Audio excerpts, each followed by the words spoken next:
Welcome to another episode of Brand Chops, where we're chopping up brands to see what And they're I'm made of. Chris My Duhaime, name and is today Zack we're going to be Lemear. diving into brand archetypes, what they are, why they're crucial to your brand strategy, and we're going to break down Carl Jung's 12 archetypes and how small businesses can leverage each archetype for a more authentic brand. Yeah, we're going to show you how to find your archetype and use it to connect with your audience. The key is to identify which archetype best aligns with your company's values, mission, and audience expectations, then infuse it into your messaging, visual identity, and customer experience. Most people stop at the demographics, and this is where you start getting into the psychographics, because the demographics are all about who they are. But the psychographics is what they care about, what they're afraid of, how to speak to them. And that's more important when you're crafting your messaging. So brain archetypes are based on Carl Jung's psychology, and he has a theory that we all resonate with universal characters. Like Nike being the hero or Harley Davidson being the rebel. Their archetypes define their personality and they guide everything from messaging to design. And here's the kicker. Brands that don't have a clear archetype risk coming across as inconsistent or forgettable, which makes them less trustworthy. Exactly. So let's break down what the 12 archetypes even are. So let's start first with the innocent. So I would think things like Dove, where they're championing sincerity and purity. There's optimism, there's honesty, and some ways that you could maybe see this messaging could be something where it's bright and comforting visuals, where they're trying to build trust. Maybe they're emphasizing simplicity, that feel good feeling, and the benefits of their product or service.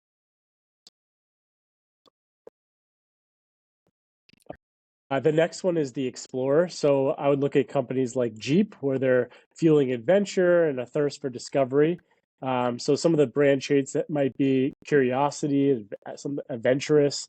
Those are some of the key words you're going to be looking to associate your brand with. You want to encourage customers to explore new possibilities in your offerings, showcase real stories, and ideas where customers are using your product to create some exciting scenarios. The next after that, we're going to talk about the sage, which is along the lines of Google. They're one of the more known sages, where it's seeking knowledge and clarity, enlightenment. You want some brand traits could be wisdom, contemplating, seeking the truth. Some ideas where you could use this in business would be like sharing in-depth knowledge or data, educating your audience, as a thought leader, selling products that have to do with your expertise and research, and offering products that have credibility, maybe some guidelines and white papers as well. Next, we're going to talk about the hero.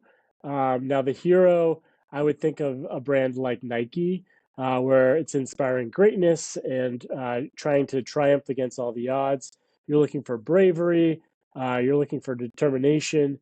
You want to motivate your customers to overcome challenges, position your brand as a tool or a partner in their success. Maybe consider testimonials that show how customers are achieving their goals with your help. Next, let's talk a little bit about the rebel. Think about the Harley Davidsons of the world that are challenging the norms and breaking free. You're looking for nonconformist, something edgy, something challenging what is normal or typical. And these can stand out with bold visuals, provocative messaging, and something that resonates with your customers to crave something different. You want to tap into the community that wants to break the status quo and rally around your cause. And finally, for me, the magician, which I would think of something like Disney, where you're enchanting your audience with transformative experiences.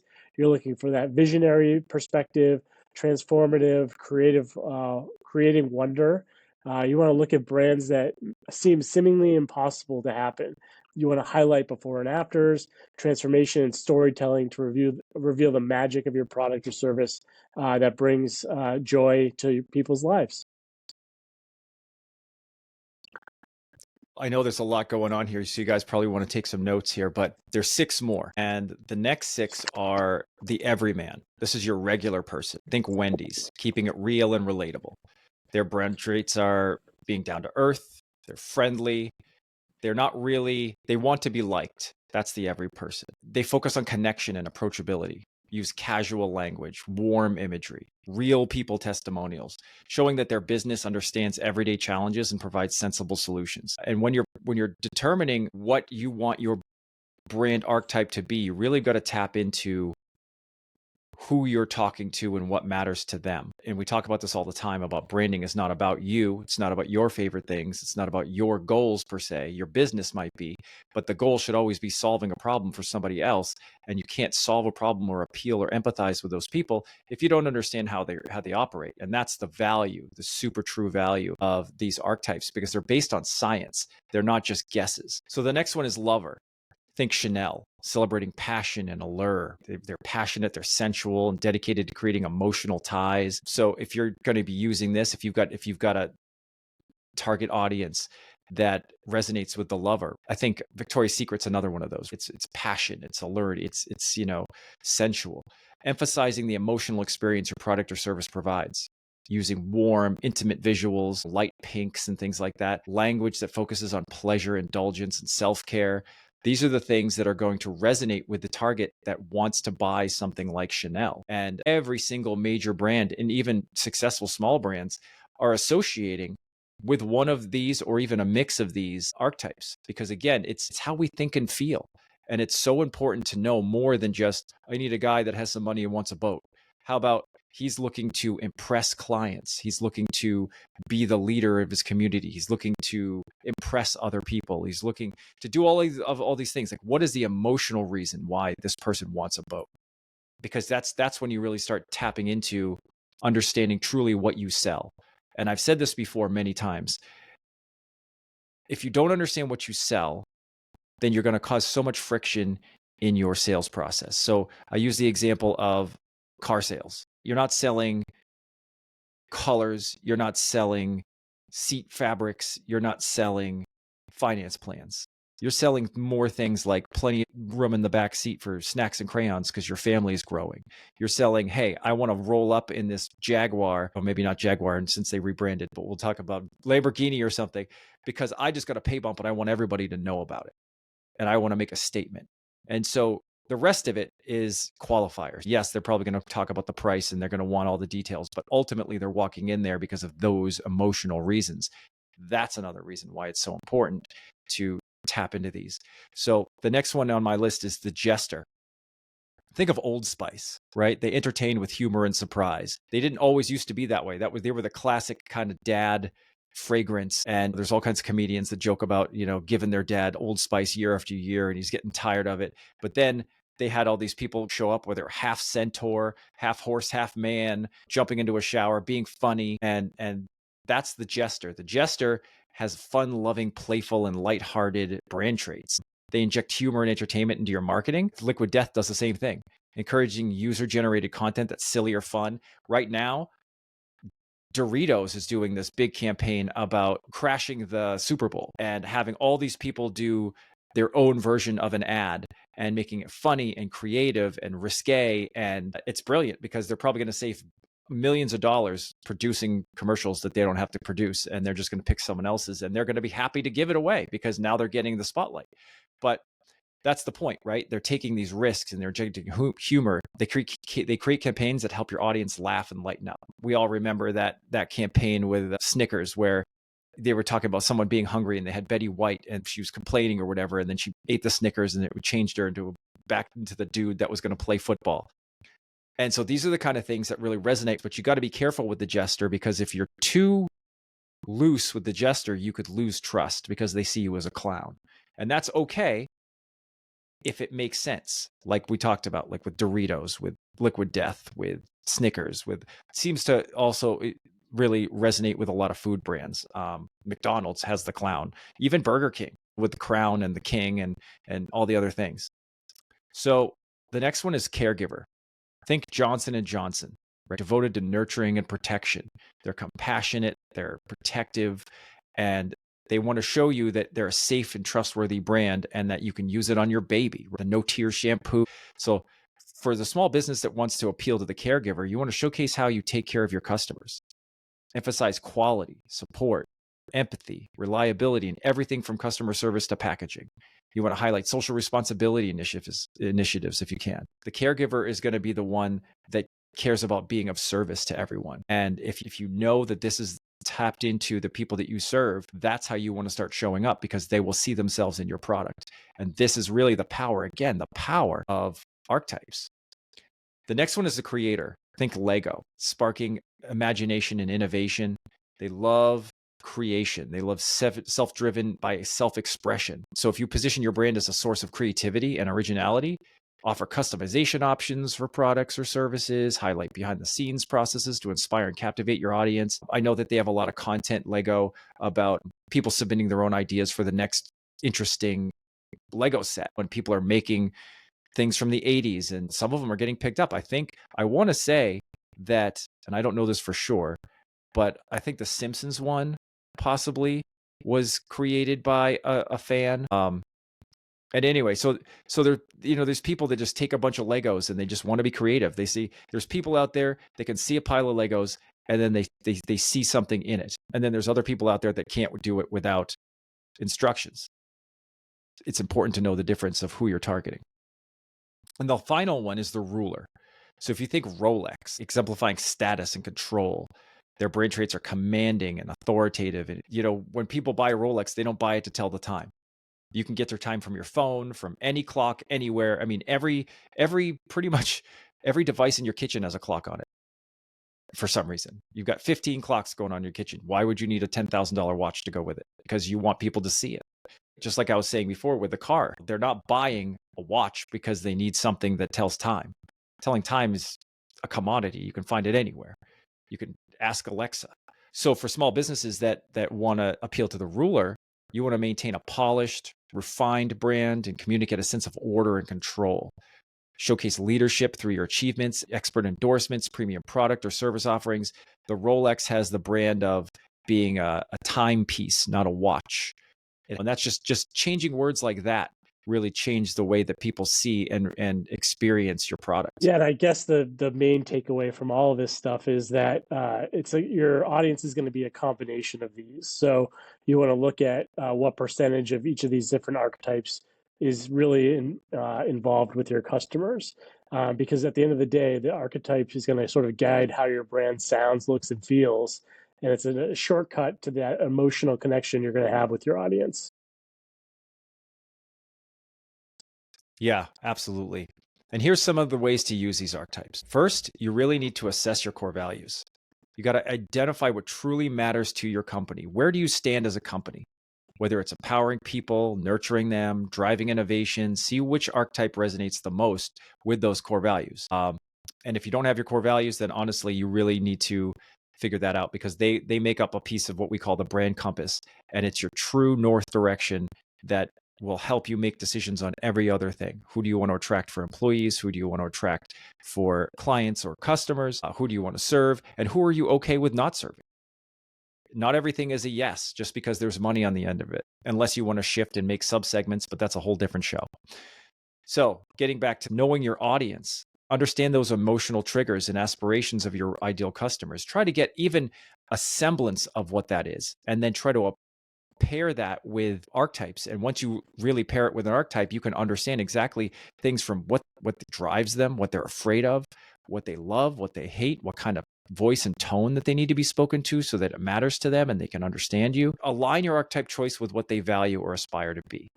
And if you can do that, then you're going to be so much more successful. And we were just doing an episode about voice and tone, and we're talking about how that consistency builds trust. And people get to know your brand as a personality. As much as Steve Jobs was the figurehead and behind a lot of the decisions and the innovation at Apple, Apple stands on its own, which is why it didn't die when he did. And that's why I still have an Apple product sitting in front of me right now. And then craft consistent messaging. Once you've picked an archetype, ensure your website, your social media, any customer-facing materials, your pitches that you say at networking groups, your sales pitches, all of those have to communicate that archetype's voice and style. And once you figure out what your core values are, what do you stand as a company? Who are you targeting and what matters to them? And then align them with an archetype. Again, it's so much more important than just saying, hey, I need a guy that has some money and wants a boat. That's just scratching the surface. How about I need a guy that wants to impress high value clients so that he can sell XYZ, and he needs this boat to do so. The boat you could get a boat anywhere. If he just needed to float, he could get a dinghy, but he doesn't need to just float. He needs to impress. So once you figure those out, you pick an archetype, ensure your website and all of your communications are consistently communicating Yeah, that and I would voice and say style. that you want to make sure that this archetype is sort of reflected in the way you even do everyday business. So your brand isn't just your logo, as we've mentioned a number of times, or your tagline. It's how you treat customers, how you handle challenges, how you present your offers. And your archetype's really going to value that if you're really connecting with their style in your everyday operations. And then it's important to just monitor and adapt. So your audience may change over time. So you just want to make sure that your brand is evolving with the market. You're keeping up with trends, keeping up with what your customers are expecting.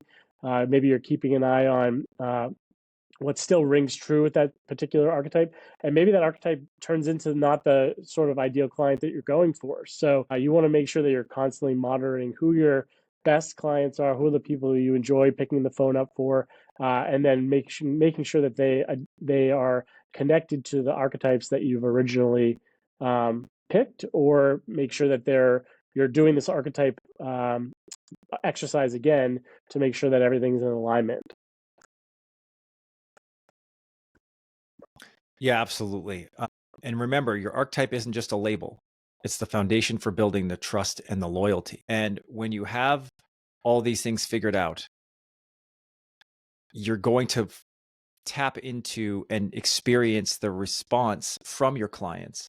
And that's that monitor and adapt piece again. You've got to use this as your foundation and build off of it. It's not like with your core values, those are unflappable statements that help you true north direction like a compass. But these are built to be evolving. And a good example of this is just the difference between, say, like Generation X and millennials. Gen X was one of the generations that appealed to the Google style of perk. You've got napping pods and free food and fun games to play and breaks to take and all these other things. Now, millennials care less about that. They care more about hybrid workforce. They care more about what you believe in as a company and if they believe in that same thing. And that's huge. I mean, because they're not just working for you, they're buying these Yep. products. And I would say also, as you're sort of building out your archetype and you're trying to understand who your ideal clients are, and you have questions, because some of these archetypes are difficult to identify.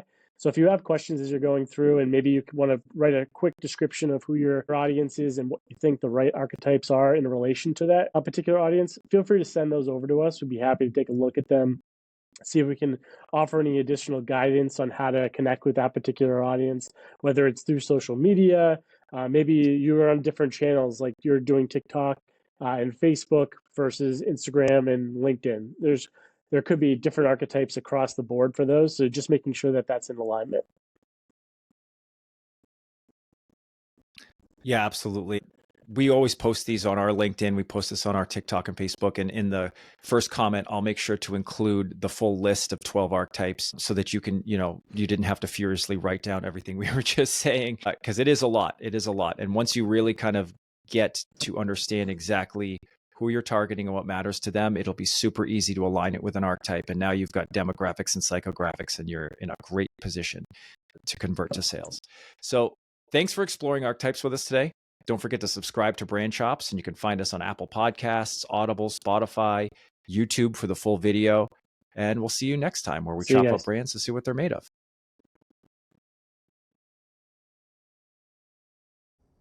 Brand Chops is brought to you by the fine people at Pivot Creative.